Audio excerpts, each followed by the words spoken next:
very good morning. The friend excellence உங்கள் நம்ம அவங்கள எப்பொழுதும் இணைந்திருப்பது have a nice day.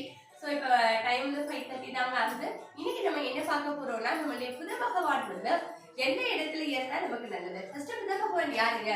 நம்மளுடைய சந்திரனுடைய புதல்வனான புத பகவான் பாத்தீங்கன்னா யாருக்கெல்லாம் புதனுடைய ஆட்சி அதிகமாக இருக்கிறதோ அவர் சுப கிரகத்தில் இருக்கிறாரோ அவங்கள பார்த்தாலே ஒரு தெய்வீக லட்சணம் நம்ம சொல்லுவோம் இல்லையா, சாமுத்திரிகா லட்சணம்னு சொல்லுவோம் இல்லையா, அது நிறைந்த அந்த பெண்களாக இருந்தாலும் சரி ஆண்களாக இருந்தாலும் சரி கண்டிப்பாக காணப்படுவார்கள்.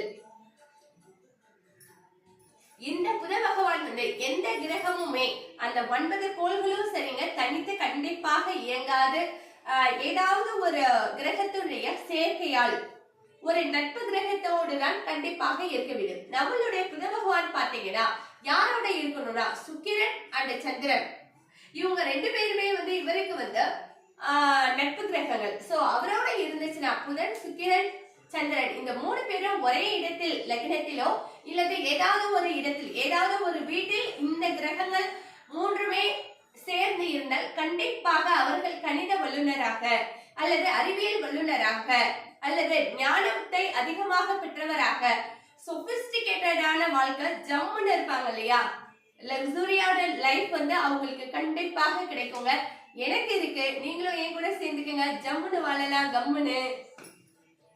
இப்ப பார்த்தோம்னா அதே புத பகவான் குரு செவ்வாய் சனி இவங்களுடைய சேர்க்கையாக இது வந்து சமபலமா இருக்கும். ஆக்சுவலா அந்த கிரகம் வந்து என்னன்னா அந்த ராசிக்காரர் அந்த லக்னத்தை உடையவர் அதே பலத்தை பெற்று காண்பார். ஆனால் இதே புத பகவான் சுப கிரகங்களாக இல்லாமல் அசுப கிரகங்களுடன் சேர்க்கையால் இருந்தால் கண்டிப்பாக அவர்கள் அனைத்து பலத்தை இழந்து ஒரு நல்ல வல்லுநராக நல்ல ஞானமுள்ளவராக இருக்கலாம், ஆனால் அவர் ஒரு இடத்தில் முடங்கப்பட்டு இருப்பார் என்பது சாஸ்திரம் கூறுகிறது. சோ நம்மளுடைய புத பகவான் சேர்க்கை வந்து நமக்கு நல்லா இருக்கணும். ஒருவேளை இந்த புத பகவான் வந்து அசுப கிரகத்துடன் தொடர்பு கொண்டுள்ளார், அந்த பார்வை அங்கு இருக்கிறது என்றால் கண்டிப்பாக எல்லா விஷயங்களுக்கும் பரிகாரம் உண்டுங்க. நம்மளுடைய புத பகவானுக்கு நிறைய ஆலயங்கள், பிரசித்தி பெற்ற ஆலயம் ஒன்று இருக்கு.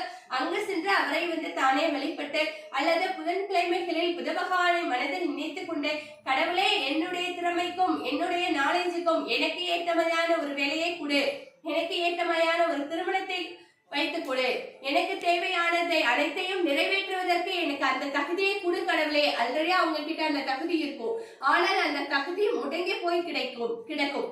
அததான் அவங்க சொல்றாங்க. சோ அசுப கிரகத்தோடு அவர்கள் வந்து பார்வைப்பட்டாலோ அப்படி இருந்தாலோ, ஆனால் குரு செவ்வாய் சனியோட இருந்தாங்கன்னா அவங்க ரியலா எப்படி இருக்காங்க, அதாவது லாஸும் கிடையாது கெயினும் கிடையாதுங்க.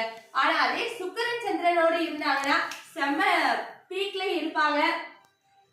இட் மேபி எப்படின்னு பாத்தீங்கன்னா ஒரு நல்ல அரசியல்வாதி, ஆக்டர்ஸ், அவங்களுடைய ஜாதகத்தெல்லாம் எடுத்து பாத்தீங்கன்னா இந்த 3 பேருடைய கிரகமும் காரத்துவமும் ஒரே இடத்தில் காணப்பட்டால் கண்டிப்பாக அவர்கள் ஒரு நல்ல இடத்தில் இருப்பார்கள் என்பதை நம்முடைய சாஸ்திரங்கள் கூறுகின்றன.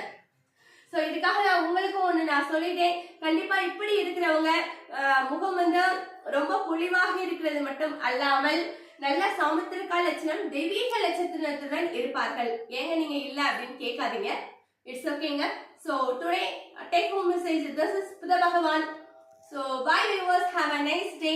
இது பிரைம் எக்ஸலன்ஸ் உங்கள் ரமாயப்பல்தன் உங்களுடன். Bye.